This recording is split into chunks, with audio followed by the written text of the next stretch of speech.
Let me just look at you.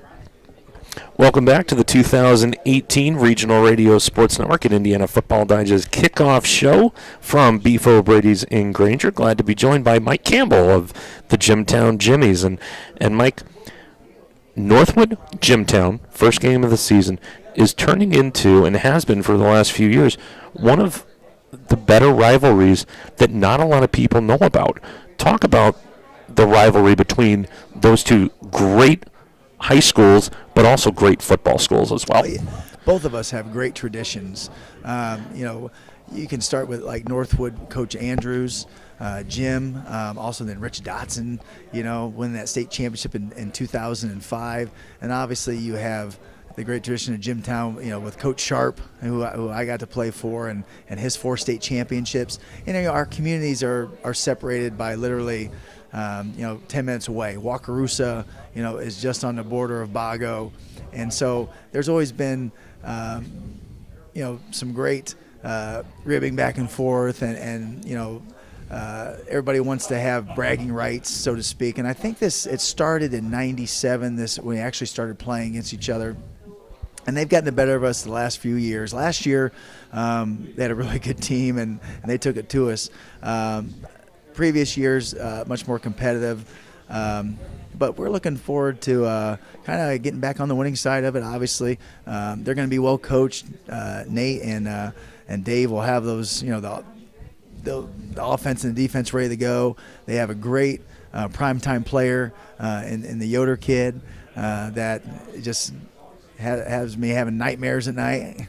And our kids, they're hungry to get going, just to play and play some competitive football, and we got them at home coming up here next Friday.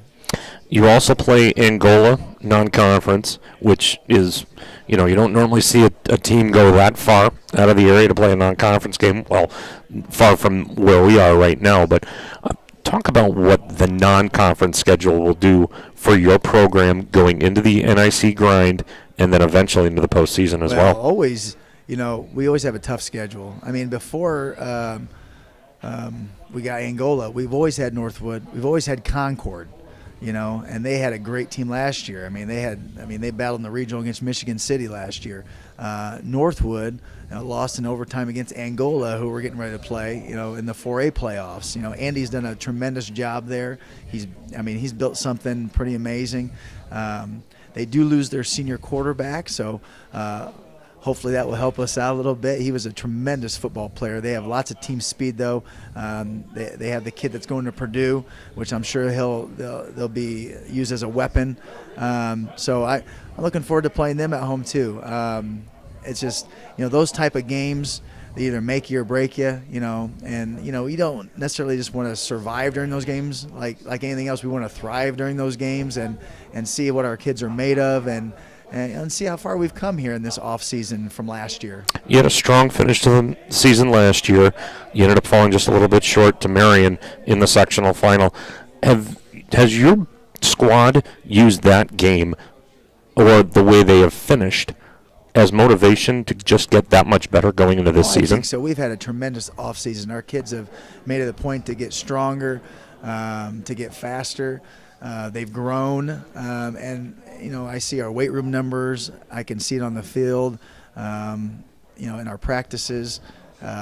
They've put some time in, and they want to get something out of it. They're a very competitive group, very hardworking group, and they're a team that, there hasn't been a whole lot of adversity yet, so we'll see. But they like each other. We got a coaching staff that likes each other and really cares for the kids on and off the field. And so I'm excited about that. We got a lot of great – I'm the elder statesman now. Ned Cook retired recently, and so now me being 41, I'm the oldest guy on the staff. Well, when you hear 11 seasons at the helm, you don't normally use the term elder statesman. I mean, you said it yourself, 41. That you're still in your prime compared to some of the other coaches in the area. If I had hair, it'd be all white. But I guess in our game, it's changed. It's ever changing. It's a year-round commitment.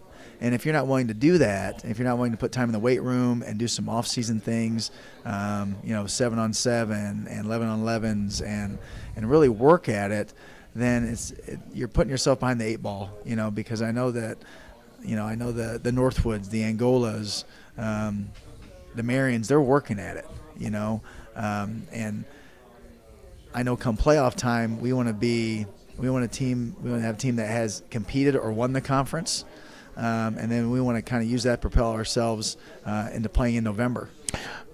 Spring or summer practices and summer camps getting down to the end, a couple weeks before that all-important first game. What are some of the surprises that you have found in your squad getting ready for that first game? I guess I wouldn't say there's any surprises. This group, we're looking forward to having these kids for a while. A lot of the kids that, quote unquote, were young last year, now they're juniors, and you can just see it. I mean, we, from just the growth, not only as they mature, in age-wise, but also, like I said, our weight room numbers, our kids are really putting time into that so they can be successful on the field. So right now, there's no big surprises. But what I like is the unselfishness of our team. Right now we got 4 running backs. There's no one that's saying we're going to give this guy 20. One guy may get 20 carries a game, one might get 5. Next week it may flip.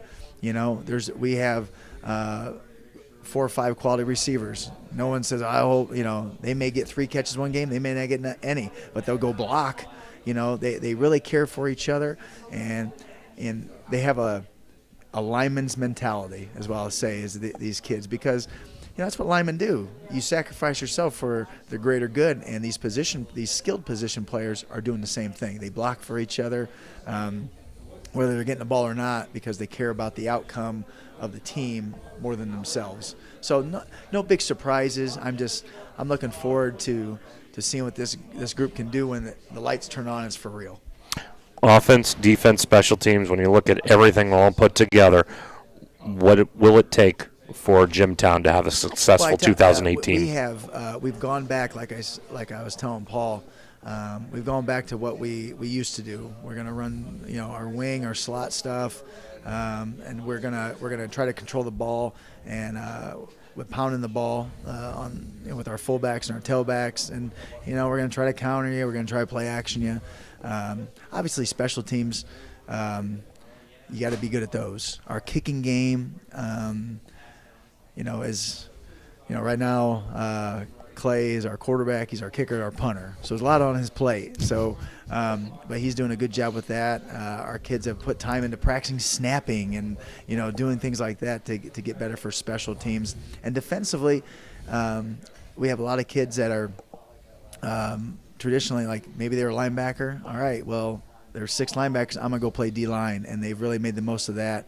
We have 2 former linebackers that are starters in defensive line. And we also have some kids that are just, hey, there's a need there. They're going to fill it. And so I'm excited about them. Now we have quite a bit of two-way players, but we also have positions where we get quality subs in for those guys for series and places like that. So in my head, it's all going to work out. It's all going to be great. So we'll see what reality comes into play as we start going. But like I said, I like these kids. They're football players, not the biggest, the fastest, the strongest. But I tell you what, they'll sacrifice their body and their time for you. And so you can't ask for anything else from a coaching point of view. All right, Mike. Hey, best of luck to you and the Jimmies this year. Thanks a lot. I appreciate you having us today. All right. That was Coach Mike Campbell of the Jim.